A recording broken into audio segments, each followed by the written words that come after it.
Welcome to AI Agents Hour. I'm Shane, and as you will notice, with me today is not Abby. Unfortunately, Abby is sick, but I do have Shrita here with me because we have a jam-packed day today. For those of you that have never watched this before, welcome. Thank you for watching AI Agents Hour. Today we're going to be talking about the Mastra.build Templates Hackathon. We're going to review a whole bunch of submissions. Unfortunately, we can't review them all. We had a lot of good ones, and there's a lot of good ones that we won't even be able to show today. But we have some kind of updates and special news, or maybe we can get to them in the future. And we'll be going through some of the Hackathon Awards after that. So we'll be doing the award ceremony, handing out some prizes. We will then, if you haven't been paying attention, you might have noticed last week there was just maybe a few AI news updates, just a couple. So we will be spending a lot of time as well talking AI news.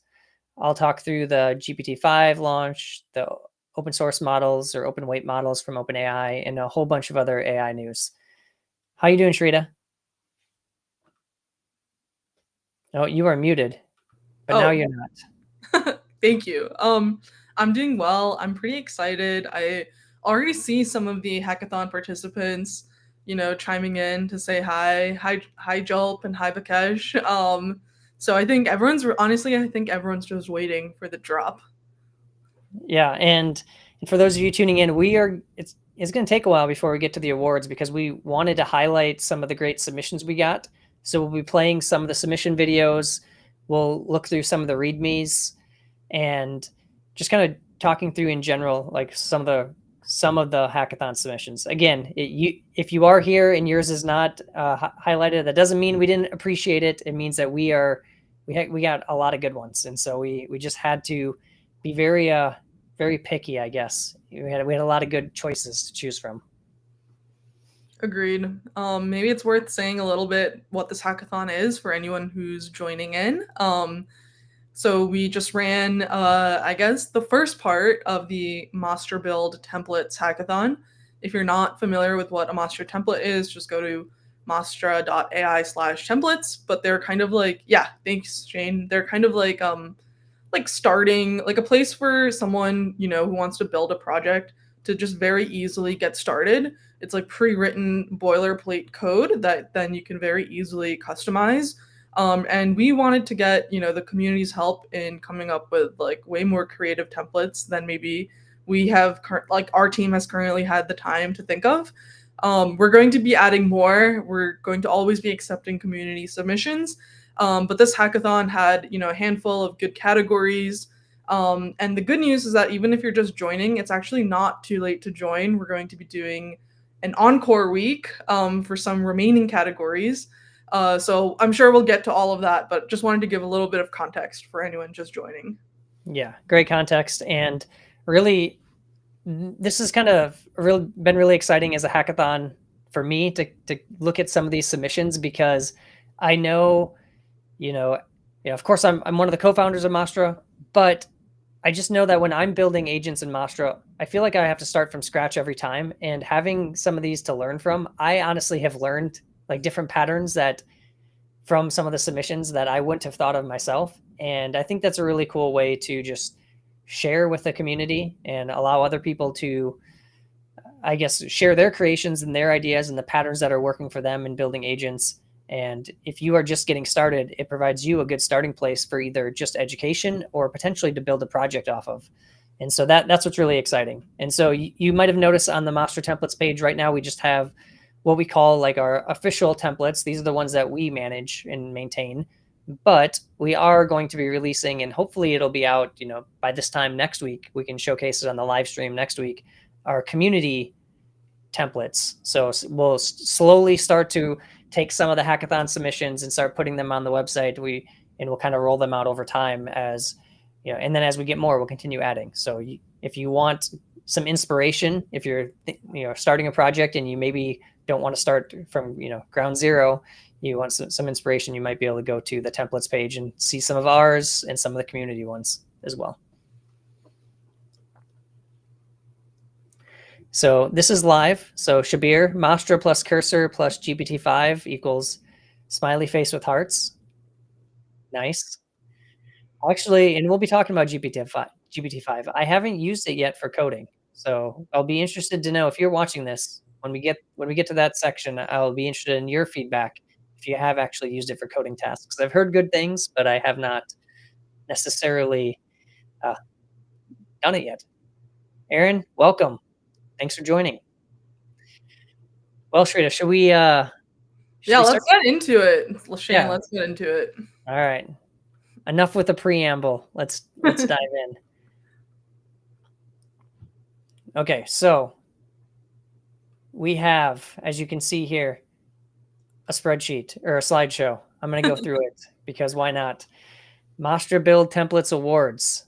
So thank you for all of those that participated. Here are some of the awards that we are giving out. $512 Amazon gift cards for category winners, Spotlight in our templates library, which I mentioned. We have a bunch of other prizes you can potentially win just for submitting. We're going to be giving out those soon as well. As we mentioned previously, mastra.ai/templates if you want to see examples of what's already there. And you'll have the link of where you will see the community templates once we get those dropped later this week. We also, Shrita teased it a little bit, we are having an encore week. So what we realized is we had a lot of categories. I think we had 13 different categories, and some of them were very popular, productivity especially. We had, almost 30 submissions just on productivity category alone. And some of the categories didn't get very many submissions. So for some of those categories that didn't get a lot of submissions, we're giving you one more week. And that means even if you already submitted one, you could submit another template for one of these other categories. So that's going on until this Friday. So you have one more week of agent or template building, of Mastra template building. So the schedule going forward, right now, this is the 11th. We're live streaming the award ceremony right now. This is happening. On the 15th at 8 a.m. Pacific is the deadline for our Encore Week submissions, and we'll talk about the categories that are up for that. And then on August 18th, we will be live streaming kind of part 2 of this. So next week at this time, we'll continue. So here's all the categories, if you remember from last week. As we showed before or talked about last week, there are 13 categories. But let's talk a little bit about the awards. So here's the 7 that we're awarding categories today. So we're going to talk agent network. We're going to do tool provider, productivity, coding agent, evals. I get to pick my favorite. That's, lucky me. And then Abhi, who's not here, unfortunately, as I mentioned before, he's feeling a little under the weather today. We do have the funniest, so we'll still award that one in his honor, and then he'll talk about it next week, I'm sure. Yeah. Shane, don't go to the next slide because that's going to reveal the winners. So let's look at some of the submissions first. Yes, good call. All right, so let's pick some of these submissions, and what we'll do, again, we're not going to be able to watch all of them because we have limited time here, but we will highlight a number of the submissions, and if you're highlighted, you at least have the potential to get one of these awards. So we will highlight all the winners at least. So if you're paying attention, you'll know that not everyone that we're highlighting is going to necessarily win an award, but we're highlighting a lot of the good ones. We only picked a few, but we thought these were pretty cool. And so we'll share the video and then we'll spend just a few minutes talking about it and kind of go from there. So let me figure out how to share this video and hopefully I can get it to come across in a good way. All right, so if I want to share, I think I can share it like this and hopefully it will share the audio. All right, and Shrita, stop me if this doesn't work. Hi, I'm Wayne Aker, and my Mastra template is a workflow that allows a series of agents to review pull requests that you submit to GitHub. You can see an example here. Basically, the idea is you build a series of custom agents that can review different things like code style, security, etc.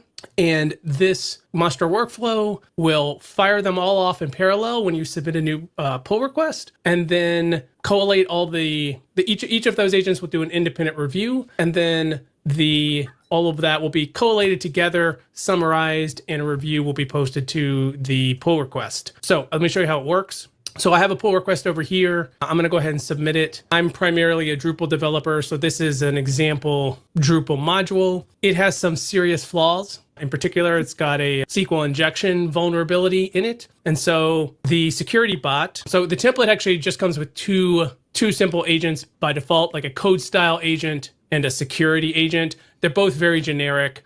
They're not intended to be production ready, but they're just examples of what you can do. And so, but hopefully the security agent will find this egregious error that I put in here. So if we come back to the pull request, we can see that it has reviewed and it has found the SQL injection vulnerability. So I will push a new commit to this branch with the fixes for the security issue. Then when I push a new, it will fire off another round of review, and the agents have access to all of the comments and the previous reviews. So they have some awareness of what the issues were before. Occasionally I have to yell at it in the comments to say, no, that's not really an issue. If you do stuff like that, they do have access to that. They don't always listen to you, but you can yell at them through the comments here.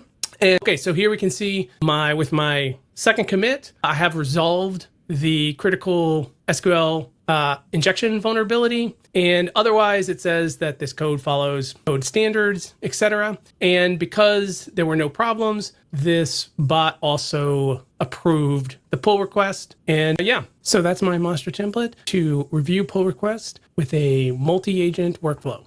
Hi, I'm Wayne. All right. And so if we look at the README here, you can see here is the Mastra PR reviewer template. So it's a GitHub PR review bot template. Talks about how you can clone it, install it, run it, and yeah, overall, what did you think, Shrita?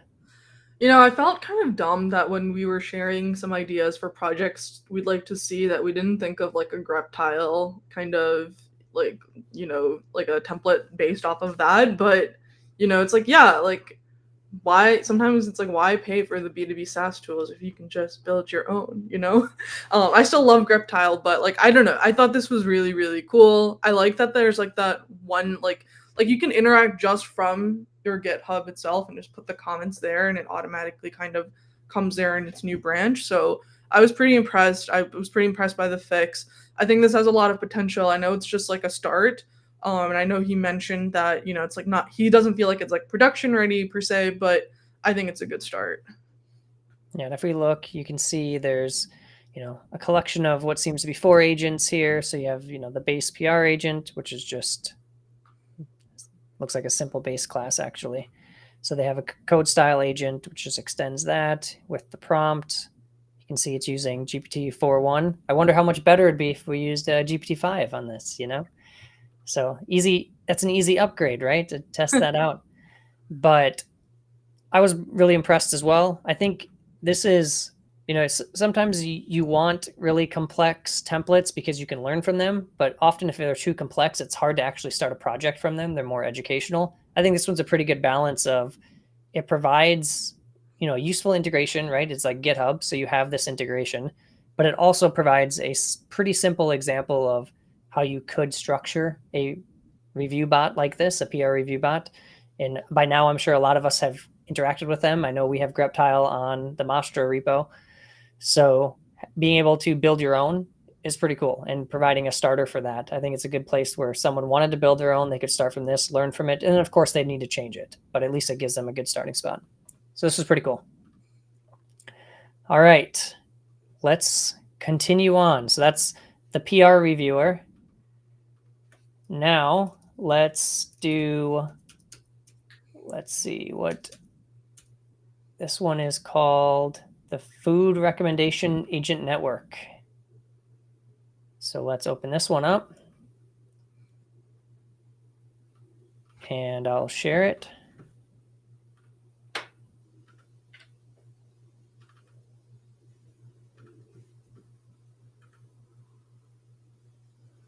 I got no audio. Hold on. Pick food order online from app. Hi there. It's common that a lot of us spend a lot of time to pick food to order online from apps like DoorDash. And for this very same reason, I created the AI-powered meal recommendation system using Mastra. Let's check it out. So this is the Mastra template that I've created. It has 5 agents. The first one is the DoorDash meal suggestion agent. Second one is preference collection agent. Then we have allocation analysis agent. Then recommendation synthesis agent. And the last one is for optimizing your budget.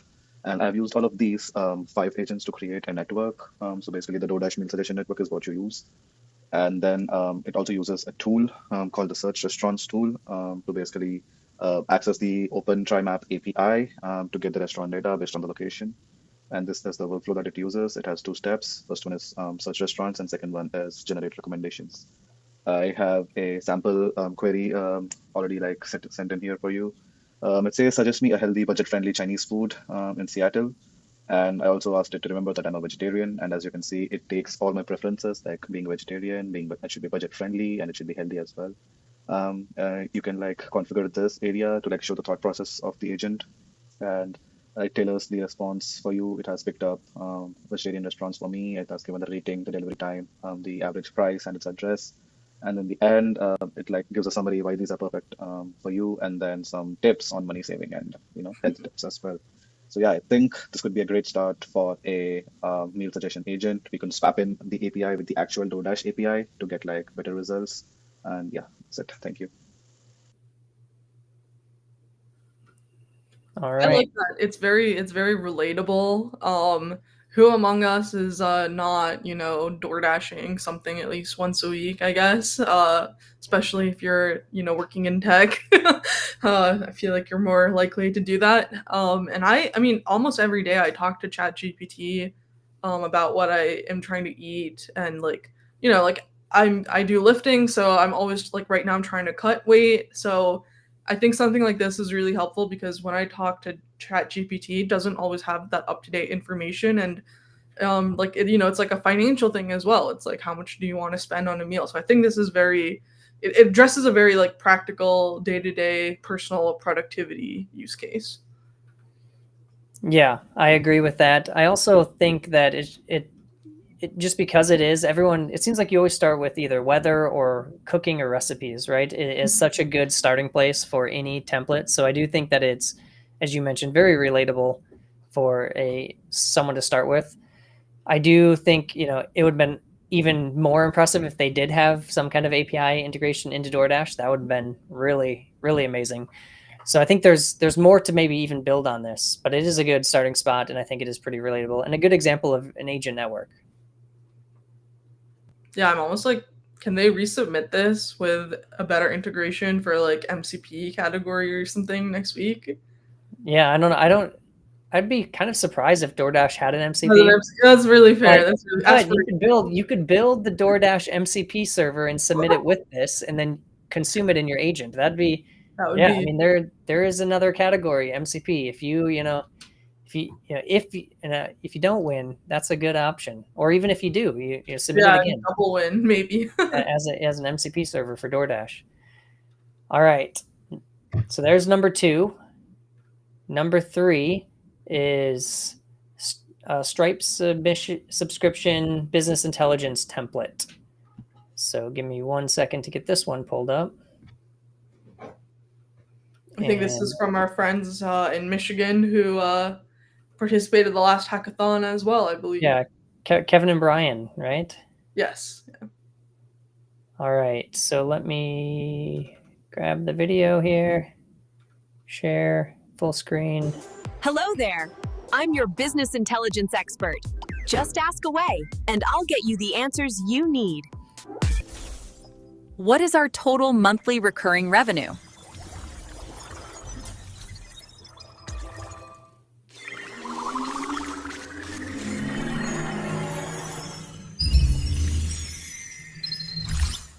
Here is the latest data.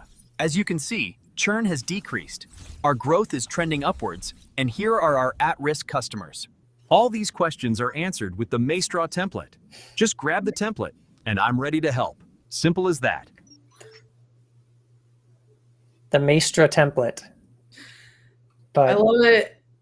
I mean, you gotta hand it to them for the production value of the video. They did the little extra effort on the video. I so have to appreciate that. Let's take a look at the actual template itself. And it looks like, I think, because it's forked because they work together, I believe, on this. But they have, you can kind of see what's in it. There's a Stripe agent, there's an MCP client and server, there's a bunch of tools, and a few workflows for getting MRR, active subscribers, churn rate. So some workflows for doing that calculation. And overall, yeah, pretty well done. I think this is a great educational. It's really well structured. So for anyone getting into building B2B SaaS types of tools, this would be a good starting point. All right, let's continue on. So that was number 3. Number 4, we have an Internet of Things, an IoT template. So this one is a Loom video. Let me get that pulled up.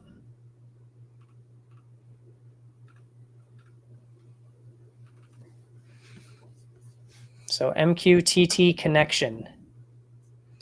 We got some, I should say, on the last video, we got some comments. Very cool robot, very cool demo video. Yeah, they definitely optimize the video for sure. That definitely a little extra touch. All right, let's watch the MQTT connection.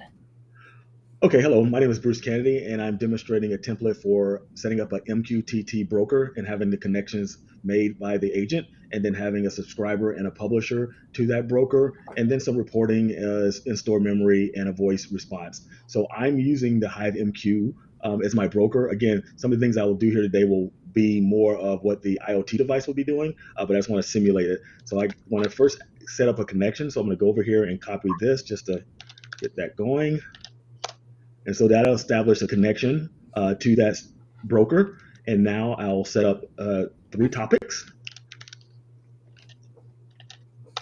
And as you can see, it honors the pound, which are kind of wildcards in the MQTT protocol. And then I will go and publish our first event. So I'm going to do this right here, event. And I'm going to do that on the server. Again, this is just a simulation, but technically that will be the IoT device in the future. Okay, so I'll send this to the event. So we're published to that event. So as you can see, the event came through and we stored it. And now if I just go ask a quick question, I should see the event in our memory. Okay, so we'll see that come back as just what the status was for the living room. Now I'll go and publish one more event just to show the temperature of that room.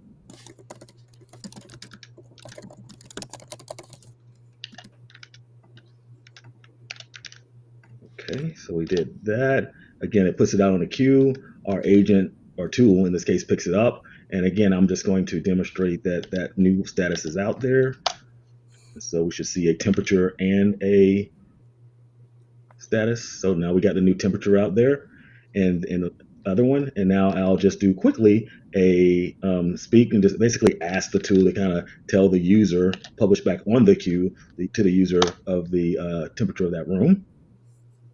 And I don't know why it called the data store again, but okay. But it calls the response.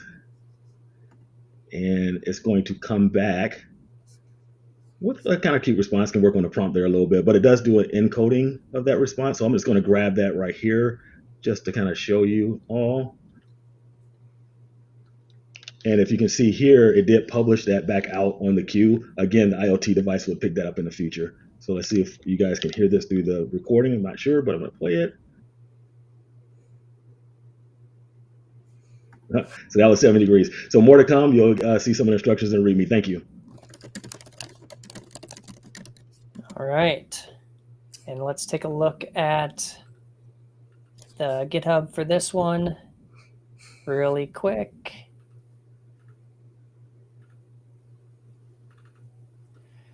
I honestly didn't even think of Internet of Things, but I feel like I haven't seen any cool innovation in that in a long time, and I'm like, this is exciting. Like, we can finally do it. Yeah, I mean, you can basically wire an agent up to your smart home devices, which is crazy.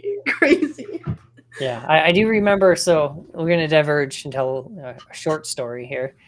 But I do remember Tyler on our team, he wired up, this was probably about a year and a half ago, wired up a camera that if there was motion, it would take a picture and then it would send it to ChatGPT or an agent, or maybe he had a local model. He might have had a local model that could do image recognition, and it would say if it's a dog or a cat, because he has a dog and a cat. If it was the cat, drop food. If it was the dog, don't drop food out of in the like automated food dispenser. So that was a pretty cool project of similar types of things you could do with agents and Internet of Things type devices. God. He's gonna go for a month and just let the agent be the pet sitter. You almost could, yeah.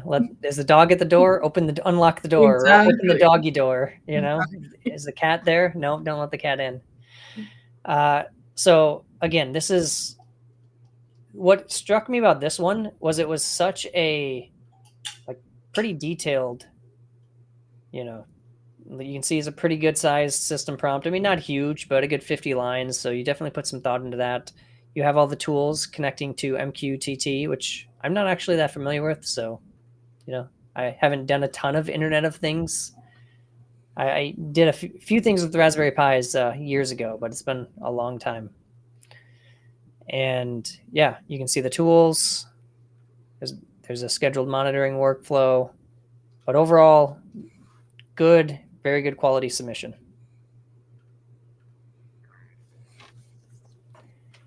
Next up, so 4 down, a lot more to go. No, we're gonna keep going here. We got to keep the pace. All right, so let's. All right, so this one is kind of like a deep research type agent. So we'll watch this. I don't know if this one maybe doesn't have sound, so we'll just watch it. So, but... And because it doesn't have sound, then I'm going to speed it up a little bit, just because we are trying to get through things pretty quickly.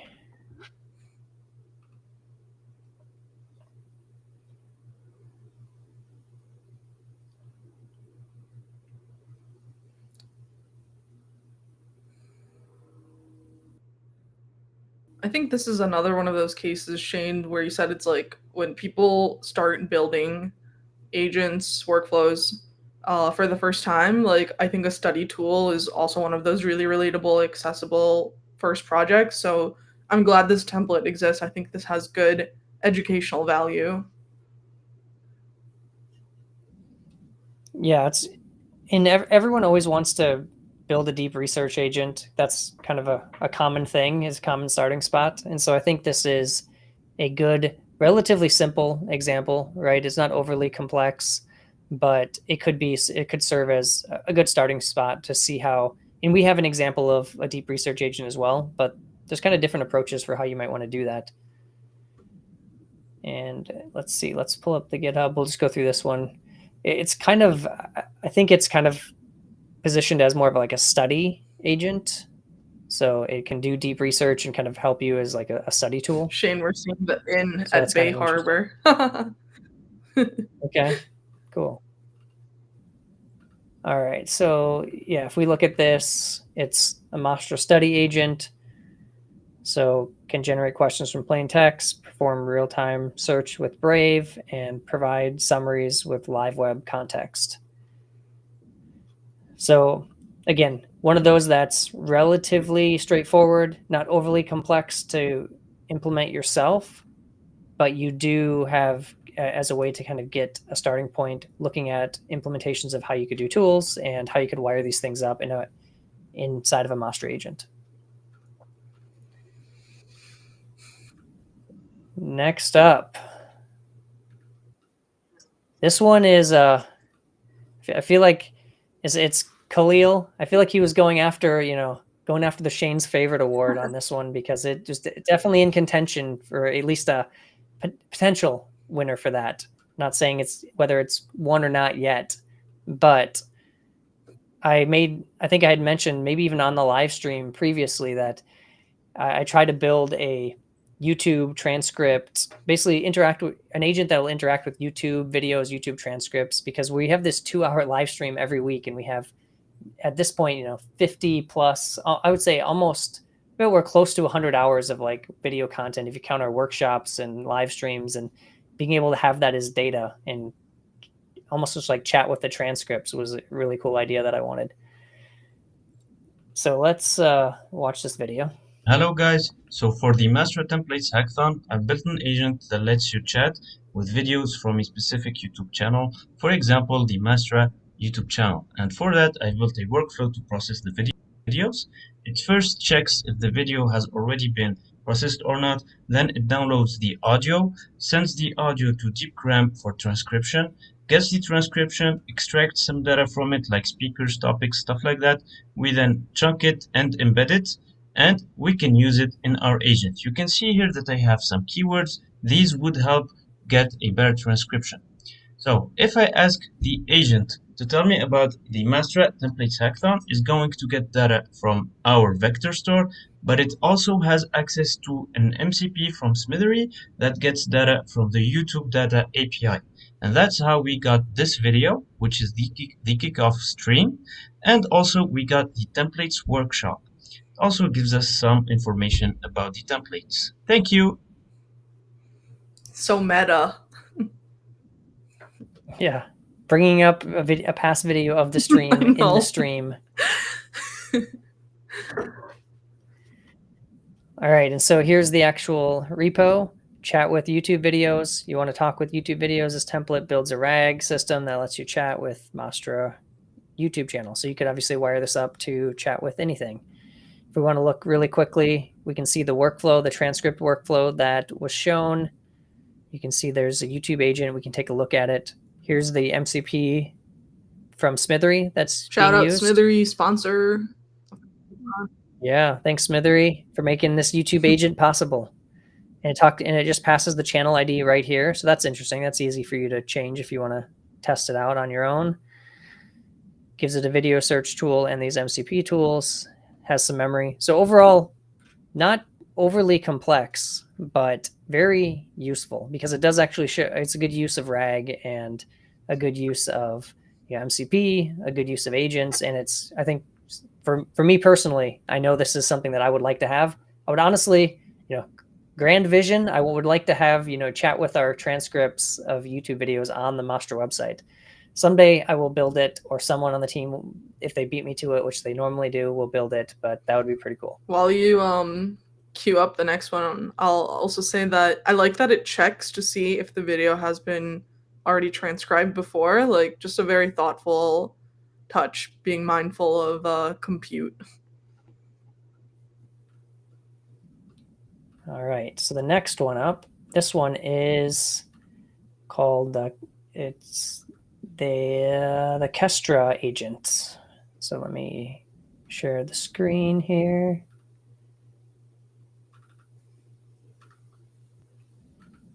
All right. Hi everyone.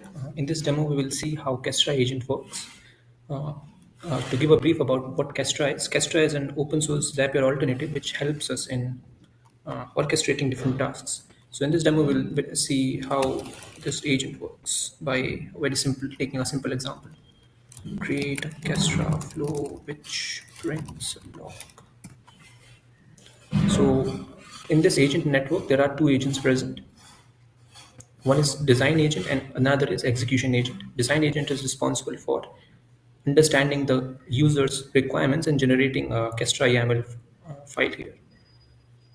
Now it is asking me whether it can automatically test the flow for me. So I'll say yes.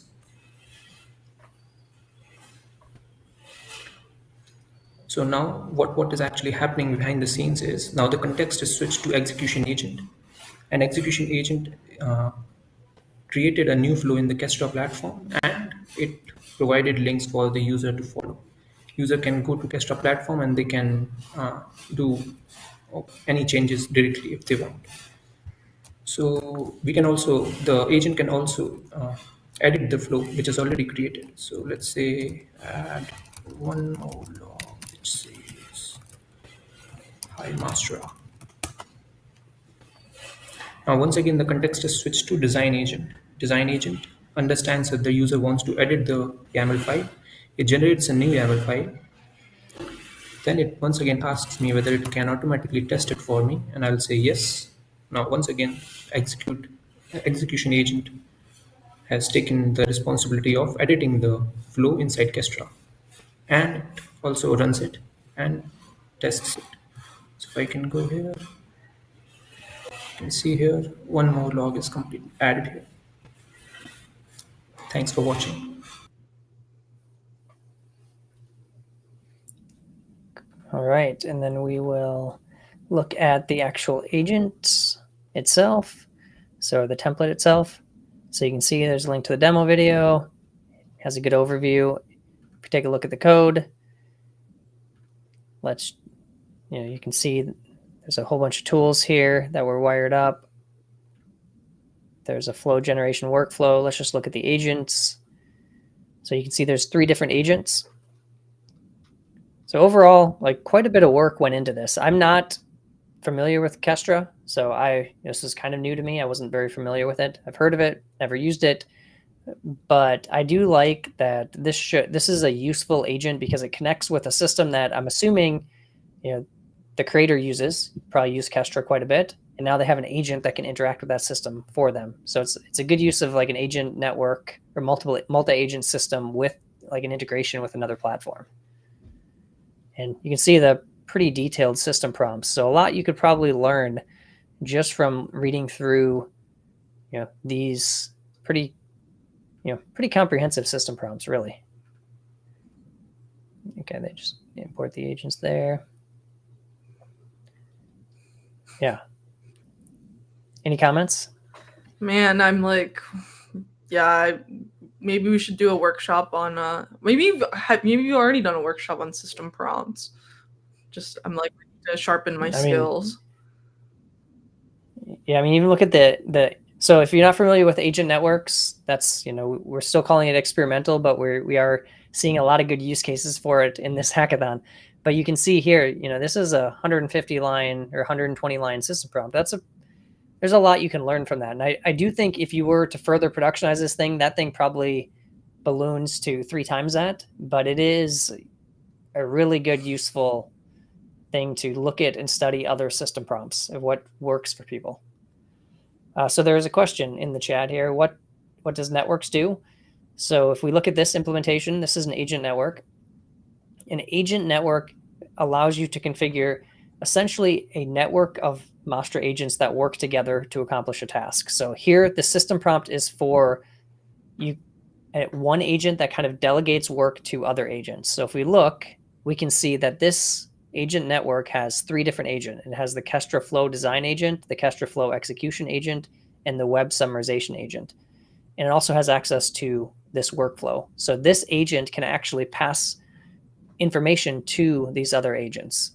And so essentially you can use this, use one agent network and kind of route tasks or route messages between the different systems. So you can build more complex multi-agent systems.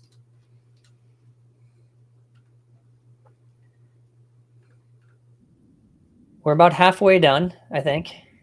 So we're getting close.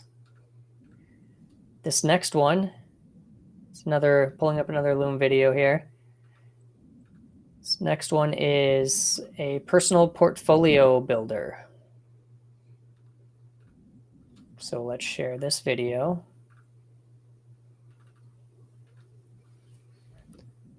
Oops, that's not the video. It's a lot of clicking. I didn't realize how much clicking this was going to be. I know. Next time we're gonna have to have it all done. Yeah, I'm gonna queue these up ahead of time. Put one big video together, and we just watch the whole thing.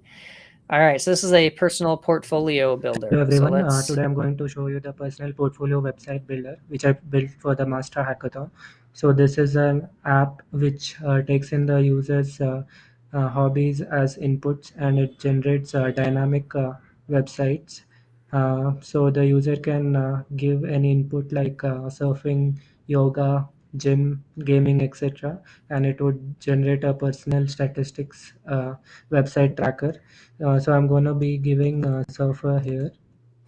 So what it does, it calls the agents and the tools, and it generates the dynamic website. And It also gives us the link and saves all the files locally. So yeah, you can paste this link in the browser and then you can see the website. So if you see the website, it's generated a few images, and it also has a diary section, and also it has a stats section. So if you see the stats, it's generalized for the surfers, and we also have a yearly sessions calendar and yearly goal tracker, and we also have a dynamic tab which is created called breaks. Here you can see the break stats and top breaks, and it also shows the map where all the breaks have been done. And it also has the recommendation tabs which the user can use uh, to see the recommendations. And I have generated a gym dashboard similar to this. So if you see, it's all dynamic, and if you see workouts, it's different, and also a yoga dashboard. So yeah, this is the app I built, and it can be helpful for the people to put their own statistics and track it. So yeah, thank you.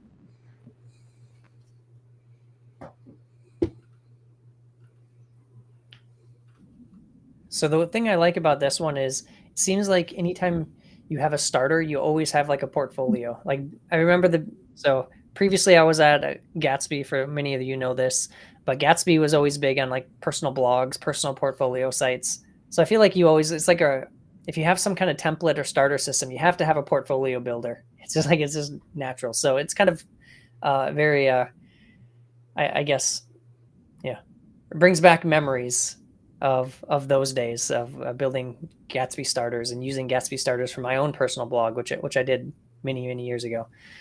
So I do like that. I think of course you could argue the design of the website, you might want it to be better or whatever, but it does just generate you a website off of prompt, which is kind of a cool use case, and it's pretty simple, but like I said, sometimes those are the best. Yeah, I want to see it connect to like my wearables, like a Fitbit or or a Ring, and have it actually like automatically update your activity stats. That would be really cool. So you can see it as a collection of tools, collection of agents. Let's just look and see. So pulls in all the different agents. I wonder what's the dashboard agent.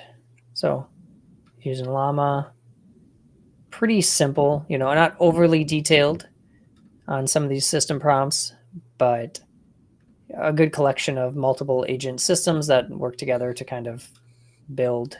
It's not using agent networks by the look of it, but kind of a cool use case. All right. We have, I think, four more. I lost track. 4 more. Yeah. Where are we at? We're at the oldie maps. And there we are. Yes.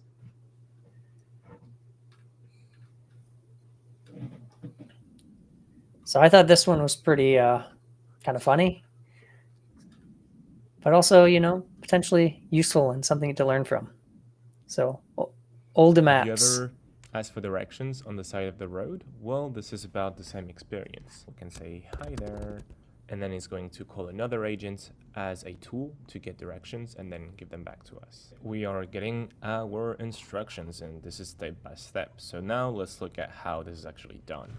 So the agent that we use as a tool is a directions agent, and the way this works is that it's not calling Google Maps, it's actually just reading Wikipedia pages and finding references to roads and places until it can find a way to go from point A to point B. This is really cool. It's also widely inaccurate. You can see it looked at a bunch of pages to be able to generate that set of directions. Now the really cool thing that we can do with this is to score it. So we have 2 scorers. The first one is to check if we are actually only using results from tools in our directions, and so right now we are hallucinating about 71% of our directions, which is not great. And then the second tool actually calls Google Maps for the same itinerary and then compares performance. And so right now we are about 85% as performant as Google Maps. That's about it. Thank you, guys.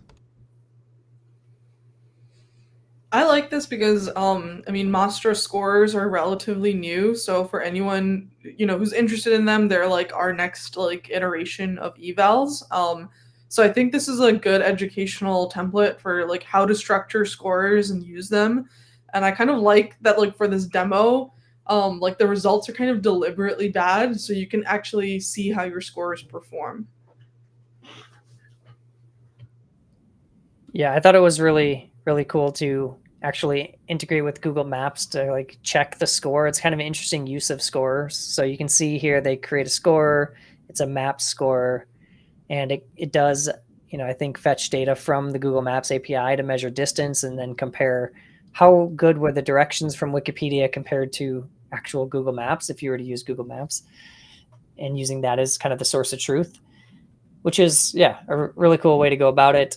We didn't, you know, we just, with scores being so new, we don't have, you know, we haven't even put together that many good examples. So having a good example, even if it is, you know, relatively, you know, there's only a couple scores here, it is cool as a way to learn just about evals, how you should think about creating your own scores, how to use and kind of leverage some of the existing, you know, like hallucination, which is a pretty common score as well. So overall, I was excited to see someone have like kind of focus the demo on evals. Next up, Mastra Template Evaluator. So this one was also pretty funny. Very meta. Another very meta submission. You've been there, right? I mean, it's 2 a.m. You've got 50 tabs open, and you're just drowning. I think I maybe should change the speed. Yeah, I gotta make this one. No, make it slower for one. Yeah. He wanted to keep it in a minute, I guess. So we're gonna give him a little more time. It's 2 a.m. You've got 50 tabs open, and you're just drowning in the sea of demo videos and super grandiose readmes. You're trying to figure out which game-changing AI assistant actually works, and which one is just, you know, a slick PowerPoint held together by caffeine and wishful thinking. And that's the core problem, isn't it? The old way of judging, it's all based on subjective demos and really slick pitches. It can be kind of unreliable. So how does this thing work? It's a simple 4-step workflow, all automated. First, it just grabs the code. It clones the project repo. Zero setup needed from you. Then our AI reads all the documentation, the README, the demo script, you name it, and it extracts every single claim the team makes about their project. Next, and this is the important part, it actually runs the project and tests every one of those claims. And finally, it spits out a super clear, data-backed scorecard. Well, let's look at a real-world example. We ran this on a project called the Deep Research Assistant. As you can see, the evaluator confirmed its main features. The end-to-end research and the learning extraction, they passed with flying colors. But it also caught something that a quick demo might have totally missed. A key feature, multi-source sync. Well, it completely failed the test. And look, this isn't about calling people out. It's about getting to the truth of what was actually built during the hackathon. And this is the final output. You get this beautiful, clean scorecard. It gives you scores on things like creativity, appeal, the quality of the description. But the real magic, you gotta look at the bottom. It automatically analyzes the project's dependencies and suggests which sponsor prizes it might be eligible for. Yeah, imagine that. Are you ready to make hackathon judging fair, fast, and maybe, just maybe, actually kind of fun again? Okay, we need to run this project through itself and see which dependencies it uses, because like this. Yeah. Should we see how does your project score against yourself? That's a great use case. So this one, while being hilarious because it's so incredibly meta to evaluate the templates for the hackathon, and I will admit I didn't run this, but now I wish, you know, I had more time because I probably would have used this to at least like run it on different and compare templates. Maybe what we picked to it, right? That would be interesting. Yeah. But I will say this one might make it into our so at Mastra we have kind of on Mastra Cloud we have like a marketing team, and I think this agent or this might make it into that marketing team on Mastra Cloud, and we might just run this for any time we get a template submission going forward. Maybe we'll tweak it a little bit, but then if someone does submit a form and they have a really good README, we can at least do some preliminary. It's like an automated first check. Yeah. We could even potentially like have it, you know, send them those results, and so then they could update it or fix it so it passes before we accept it or something. No false advertising, guys. Yeah, exactly. So I haven't tried it yet. I can't verify that it works the way it says, but it is pretty cool. I will definitely be trying this one. You can see here's the template reviewer agent, has some access to some tools, and there is a workflow in here. It mentioned template reviewer workflow. So let's just see, probably at the bottom, there's a bunch of steps in here. So yeah, you can see how first it creates the workflow. The first step is clone project. Then in parallel, it'll set up the project repo and do a claims extractor. And then after that, it will essentially kind of combine these two things. So it'll run, score it, and then output that. Very cool use case. I'm excited to try this, and definitely, if it works, we will just wire this into our template review process, maybe with some small tweaks. So appreciate that submission for sure. That one's could be very useful, and honestly very useful for others. Maybe it could just be like a standard for hackathons, not just our hackathons, but potentially other hackathons. If you're hosting your own hackathon, maybe you can start with that template and build your own basically AI judge. All right, so now we have a storyboard generator tool or storyboard template. Last 2 to go. We're getting there. And then we get to the actual awards. All right. So let's. Yeah. So this is the template I made for the Mastra Hackathon. So this is the AI storyboard generator template. So that can generate a storyboard of the given script with the consistent character images. So let's just put this in loop mode, and I'll send the pre-built prompt I pasted here. Just click send. Now this agent network, it's a streaming agent network. So it consists of 5 sub-agents for the script generation, storyboard generation, image generation, and other sub-agents, sorry. So you can see it's for the first given prompt. So I give the a young boy with yellow raincoat and a talking crow. So to check whether it's generating a constant character or not. So it generated a story. So using script generator agent for the first time.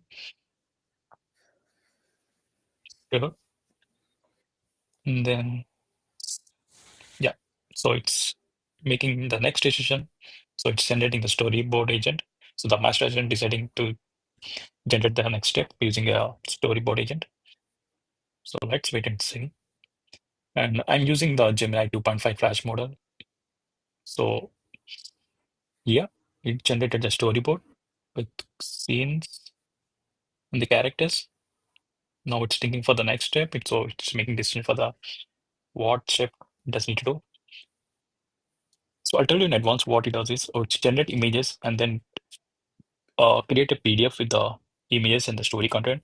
And using the Zapier integration, it will send a Slack message telling that that PDF is saved to the Google Drive. So let's wait and see. Yeah, so now it's generating the images. You can see the image path and everything. And so it generated the images.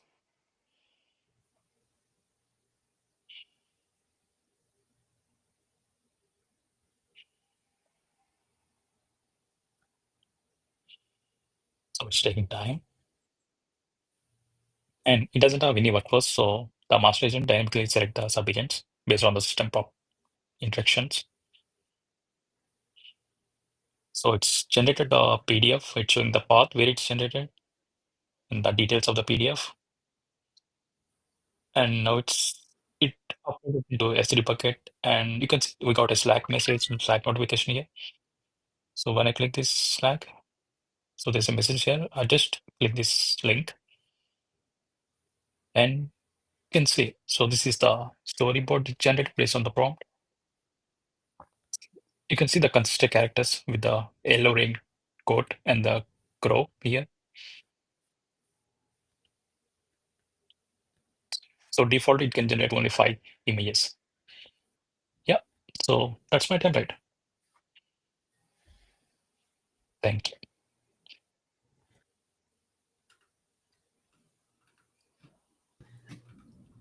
I like Yeah, this I one. don't even know, like, dude, when it got to the Slack notification, I was like, there's more? Like, that's insane. Just, I don't even know. So rich, very rich submission.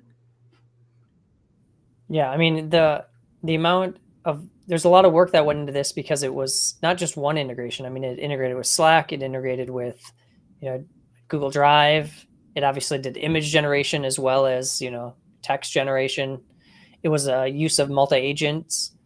So overall, pretty great submission. Also, it's kind of I built you know, previously a storybook generator that wasn't nearly this good, and so now I'm like, okay, this is better than what I did earlier. As like I built the first example that Mastra had called Fable Frames, which was used workflows, but I like the idea of using a multi-agent network for this rather than having, because it took a ton of time to build that workflow and like say first you got to do this step, then this step, and this step.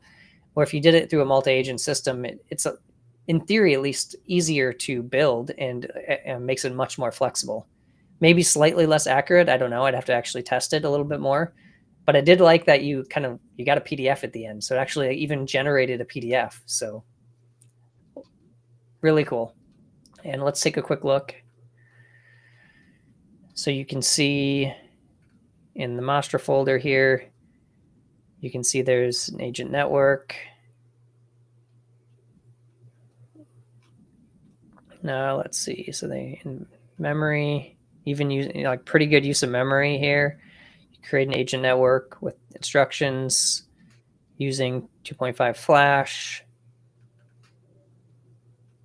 Wow, what a system prompt. Holy shit. Multiple agent networks actually looks like. They have an agent network, storyboard network, as well as there must be interesting. So there's like an older one, an older example in there. So there's multiple agent networks. And then if we look at the agents, I do want to see just the image generator. What are they using for image generation? Create storyboard scenes. There's the instructions. And it uses 2.5 Flash. So the nice thing about this is if you didn't like 2.5 Flash's image generation, you could switch that to use OpenAI and then but keep the rest of it using Gemini Flash, and you can kind of mix and match these different models to really kind of fine tune the results to what you want it to be, or at least test out different models with different parts Shane, or different agents. I feel like that you're are part gonna of the do network. that this week, and you'll have something to say. I mean, there's just too many good ones to go Yeah. through, so I'm concerned. I have other things to do, but I don't. I just want to do just want to review these and try them out. All right, so we have one more, and then we will get on to the awards. Thanks everyone for joining and following along. This has been a lot of fun. We're getting close to the end of reviewing some of the submissions. Again, if yours didn't get reviewed, I will say just as a small caveat, we had a couple people submit in their video what we didn't have access to watch their video. So we can't really judge it without, we want the video plus the code. So we wanted all that. So we will follow up with you. And of course, as we said before, we're continuing on. We have an encore week. So you're still in the running for prizes, but we do need the videos. And then we'll probably show some more submissions next week, specifically some of those that I'm pretty sure are good quality, but we couldn't access the video for one reason or another. So we will follow up with you. We'll send you an email. And then once we get access, we'll hopefully highlight those next week. And then you'll still be in the running for some of those prizes that we still have to give out. Okay, last video.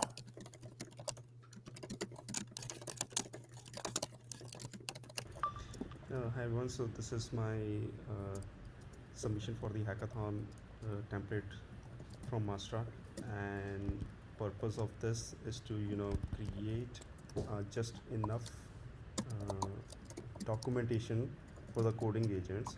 If you go through my project's readme, you will get to know what problem I'm trying to solve. So when I hit this, it starts the process.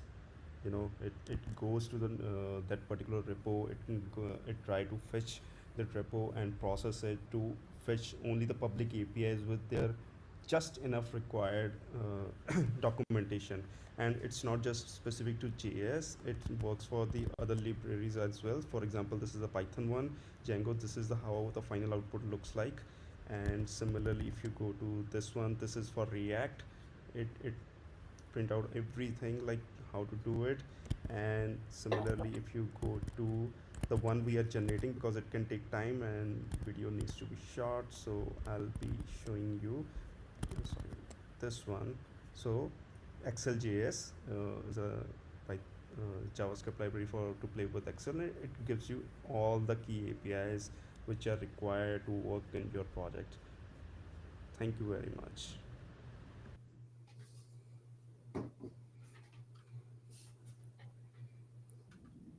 And let's look at the code here. So this is a documentation generator or context generator for different libraries. So the idea is that it could be used for Claude Code or Cursor to generate context from an entire GitHub repo, which is pretty cool. So it has, you know, multi-phase approach, mines the documentation, it gets the definitions, and then does some source code analysis. And you can see that they did a few, you know, real world examples as it was shown in the video.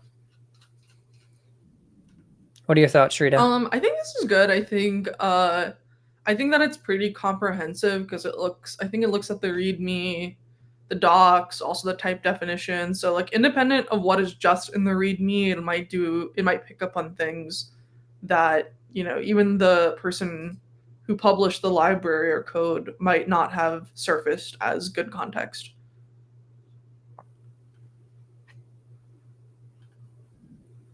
Yeah. And you can see there's quite a few tools that were used. So you can, of course, look, you know, what does fetch repo content do? If you want to see what it does, it's really easy to see how something like this can be put together with a collection of agents, a collection of pretty good tools. And yeah, there's even a workflow, which I think is pretty straightforward, but let's see. Yeah, it's just, you know, fetch source, extract APIs, generate final docs. So pretty simple, straightforward workflow, but a good example. And with that, I mean, we did it. Now it's time for the awards. We're just going to speed through this part. Yeah, we're going to keep going. Thanks everyone for hanging in with us. That was longer than expected, but we got through it, and we still have more to do. So we're not done. Let's get on to the awards. All right. So first, with the best use of agent network. So this was judged by the Mastra team. We chose the AI Storyboard generator. So that was the one that generated the PDF, had the Slack integration. So here's the link to that GitHub as we showed. But congratulations, you're getting a $512 Amazon gift card for the best use of agent network. Drum roll, please. We're going to just keep rapid firing these. The next one, I think, is tool use. The best use of tool provider was the ability to chat with YouTube videos. So again, I think this is a pretty cool use case because I personally have felt this pain. We are doing this video live. We're going to have a really long transcript after this video. And maybe someday we want to see, do you remember that video where someone talked about a YouTube template and it would be able to actually, you know, pull out that data?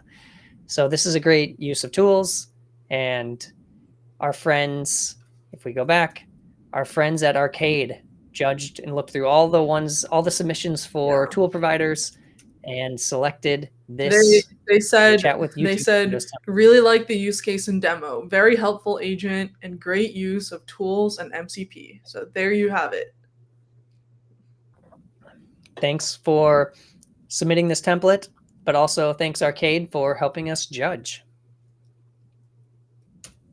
The best productivity, the IoT integration template. This one was cool because it's kind of like your home productivity, or this is definitely like a personal productivity. You can chat with an agent to have it set your temperature of your thermostat or do other things around your house. So really cool example for connecting agents to real world physical items. And so that was, the reason we wanted specifically to highlight this one.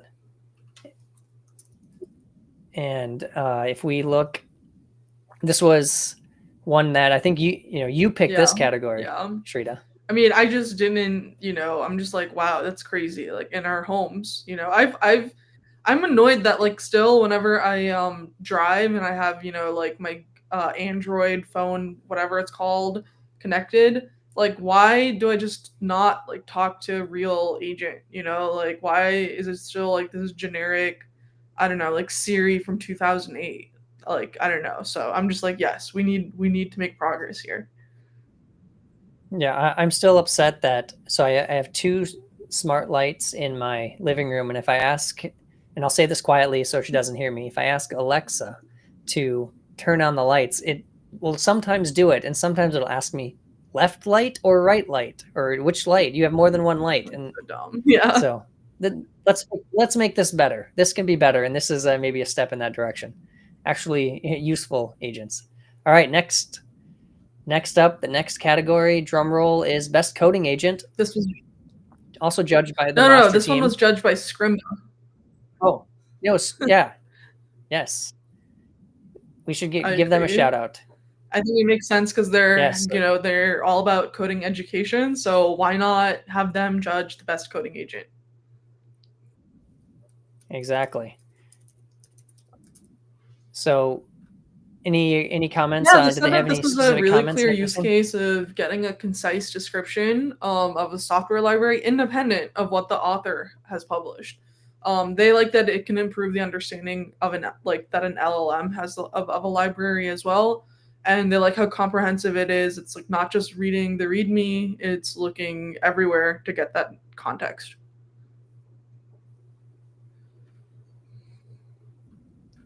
Agreed. I thought it was a really good use case and really useful if you wanted to build a code agent.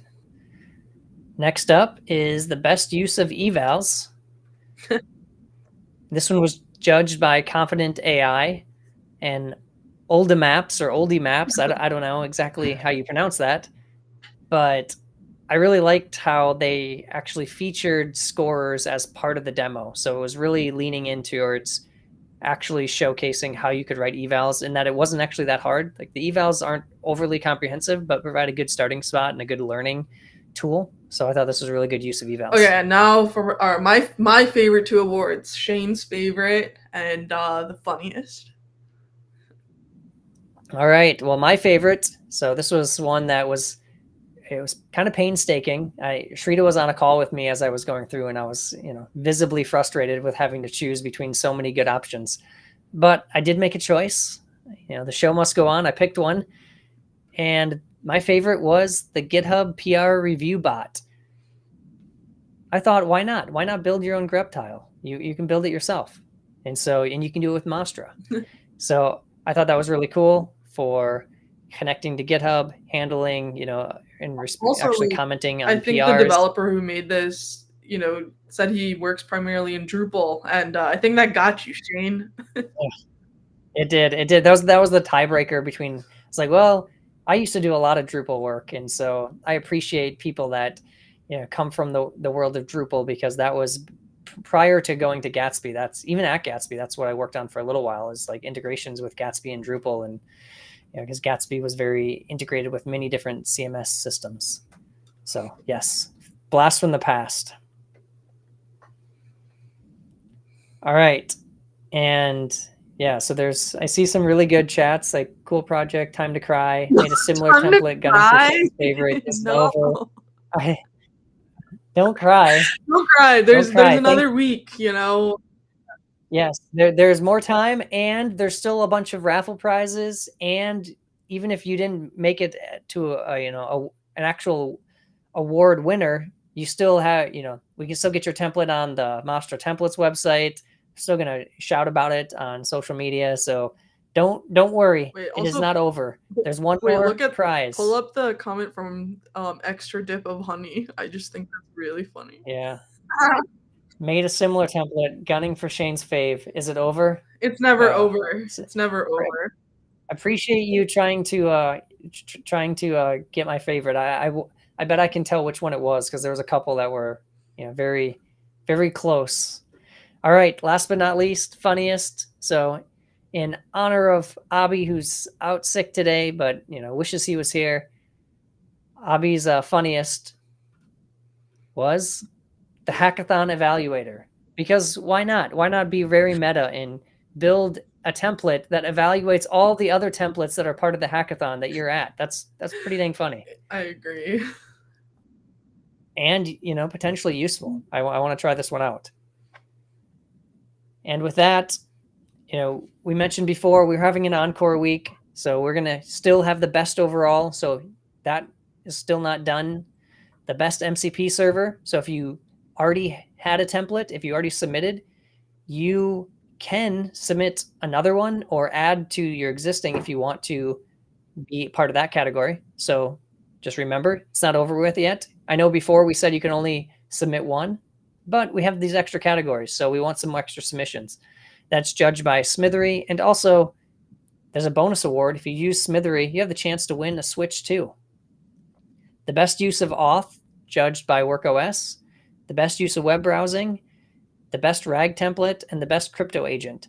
So if you already did submit in those categories, there's a reason we probably didn't showcase you. We didn't showcase very many from those categories because we won't want to show people what's already there.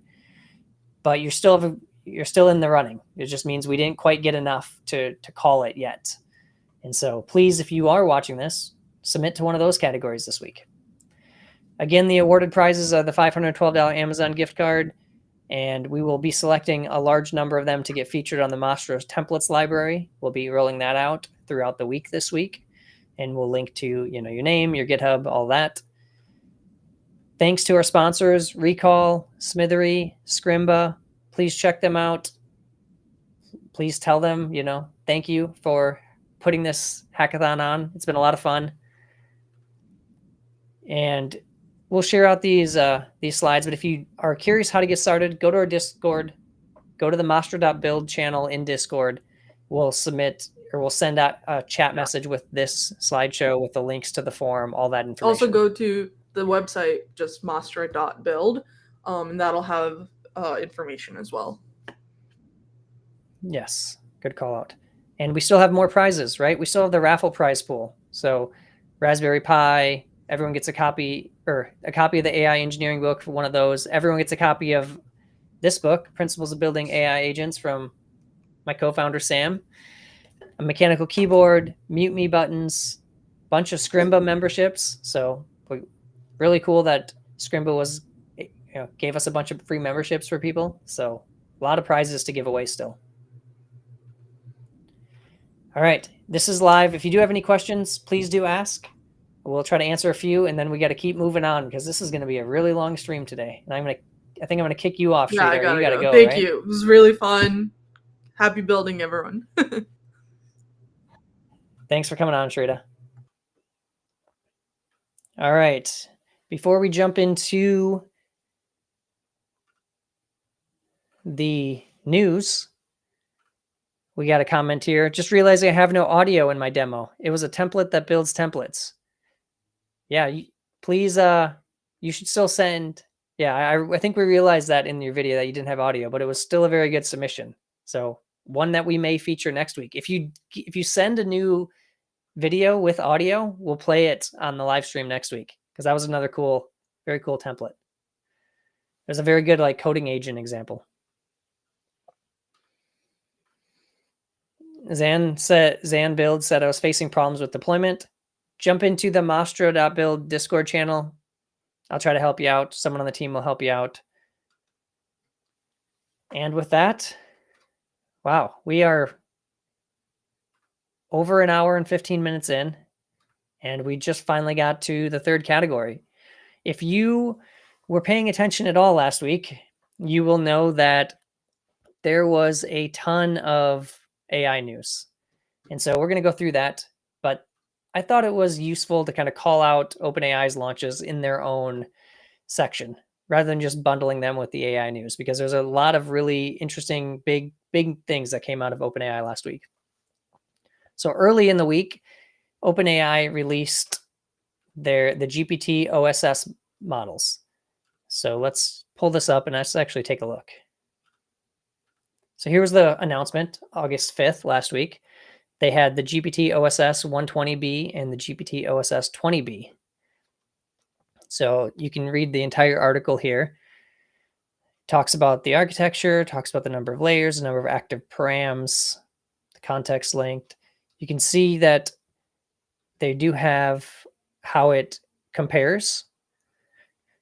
So you can see, you know, with tools, without tools, humanity's last exam, the accuracy compared to some of the other models like O3 with tools. So not as good as O3, which you'd expect from their open model. Like they're not going to put out their best stuff as their open model.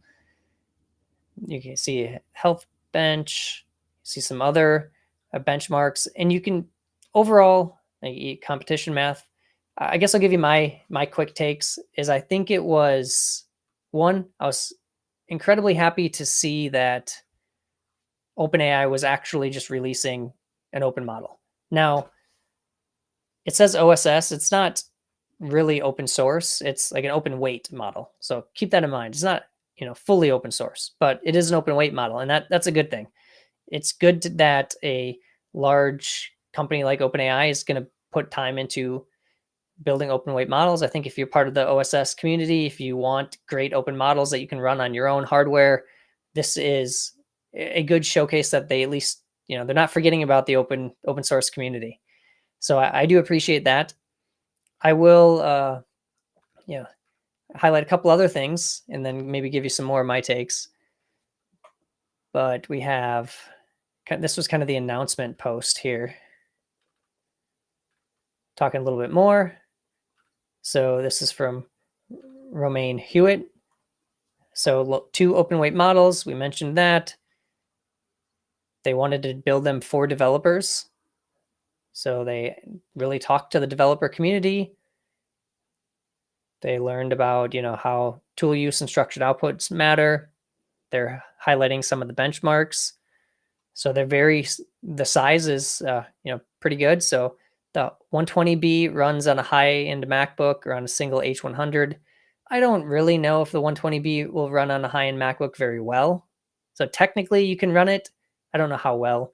The 20B runs on consumer hardware. I ran the 20B on my not super high-end MacBook, a couple years old. It's an M2, and it ran okay. It was pretty slow, but it did run. You know, I would imagine if you wanted to run the 20B on a higher-end MacBook, it would run pretty well. But I don't know if the 120B would run quickly, but on an H100, so it's at least as approachable for someone to run.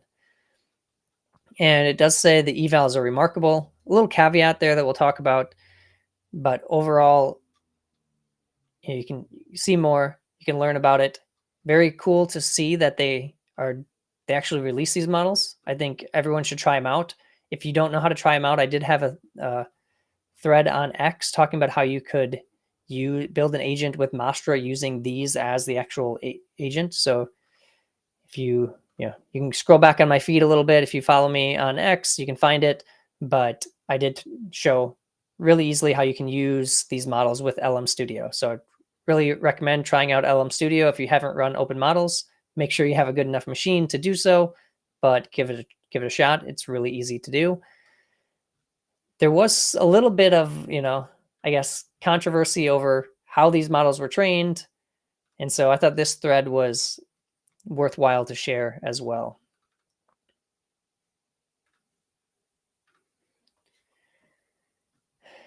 So Jack Morris here, you can see this got quite a lot of views.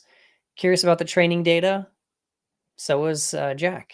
So generated a bunch of examples, did a bunch of deep dives. So here's a map of the embedded generation. So the model loves math and code, which makes sense. I think they were building these models for the developer community. So it would make sense that they really focused on math and code as the, you know, most of the training data. But the thing that some of the interesting stuff that kind of came out from doing all of these examples is that None of the generations resemble natural web text, and they don't look like normal chatbot interactions. So the consensus or the thought, at least from Jack, is that things clearly trained through reinforcement learning to think and solve tasks for specific reasoning benchmarks. So basically, they were trying to benchmark Max, which essentially means they wanted to score really well on the benchmarks. They wanted to be able to say they had a really good OSS model that performed well on all these benchmarks. Is that actually true? I don't know. Jack is pretty convinced it's true. And I thought this was a funny statement. It truly is a tortured model. So the model hallucinates a programming problem about dominoes and attempts to solve it, spending 30,000 tokens in the process. Completely unprompted, the model generated and tried to solve this domino problem over 5,000 separate times. So it's not perfect. Do I think that OpenAI wanted to get a model out that just did really well on benchmarks and they don't really care about it? I'm sure they care about it, but I also know they probably wanted to be able to say they had the best open model or a competitive open model with other some of the other open models that are out there. So it wouldn't surprise me. I still think it's a good use case for if you are interested in open models, running open models. Specifically, it seems like it would potentially be pretty good, or at least a pretty good open model for coding. So I would recommend trying that out, running it locally, seeing how it does. Maybe you can, if you're on a plane without Wi-Fi, you can run an open model and still use Cursor or Claude, well, not Claude Code, but you can use Cursor and still have it use that model or build your own code agent with that model. So overall, happy that they're releasing the open source models. I don't know if they're not necessarily going to change how I am building agents, because I think for the most part, most of us need the best models that there are, and these clearly aren't the best, but they do maybe fill some gaps and at least showcase that OpenAI is willing to invest some amount of time and effort into working with the open source community. And the better open models we have, I think the more it kind of pushes the frontier models forward even more. And this is another OpenAI announcement.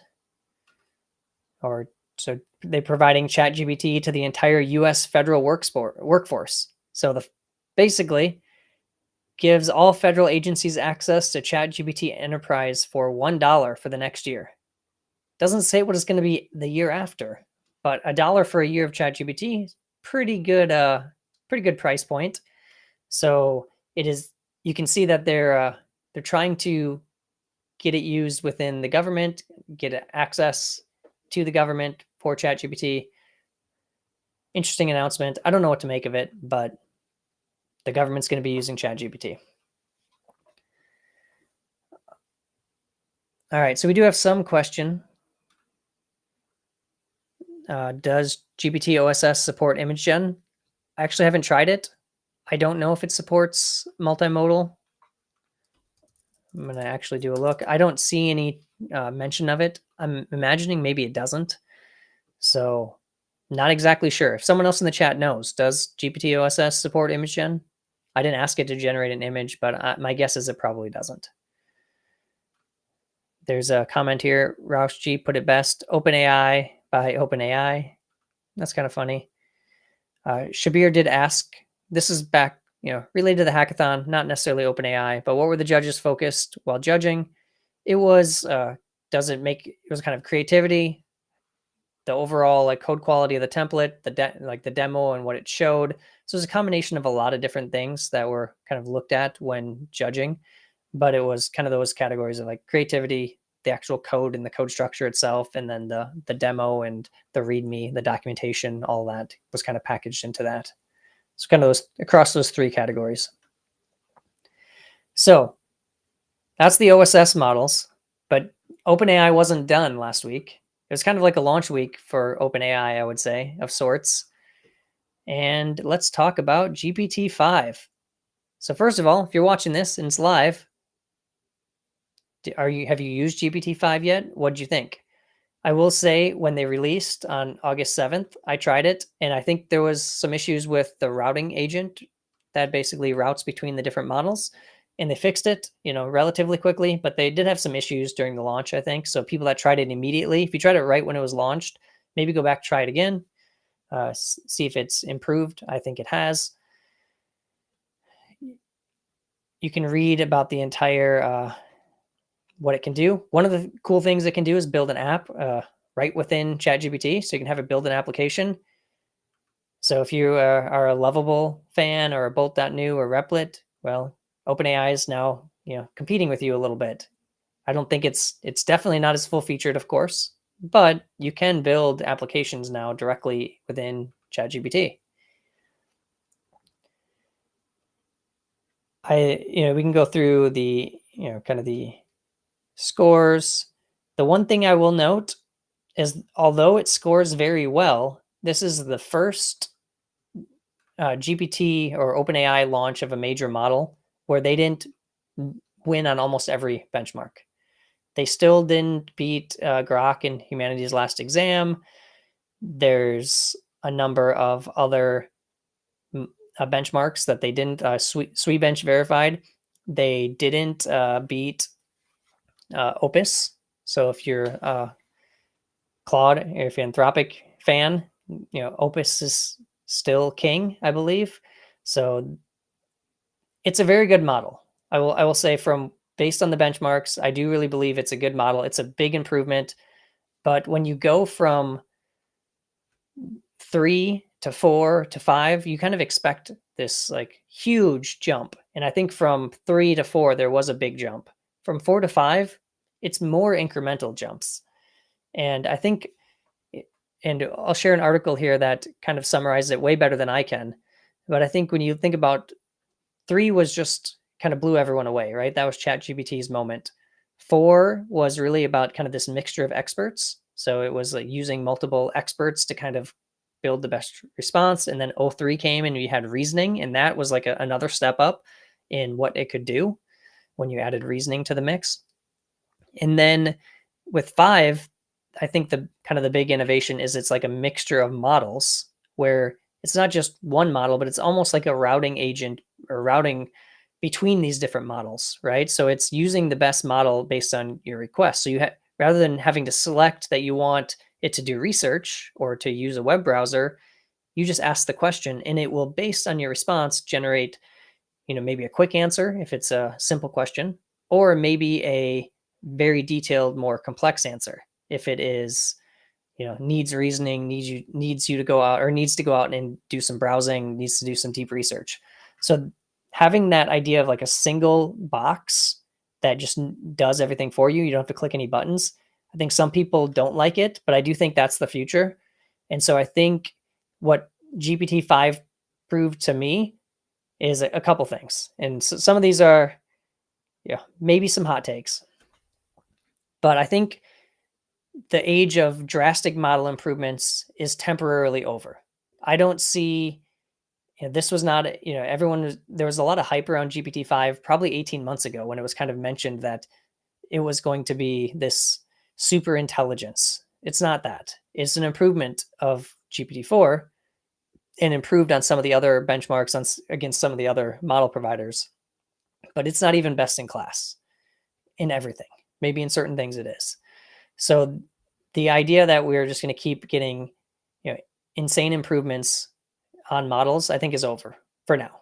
There'll be some innovation, but maybe, we're taking LLMs to at least some kind of reasonable like slowdown of actual like accuracy of what it can do, what the quality results are in it.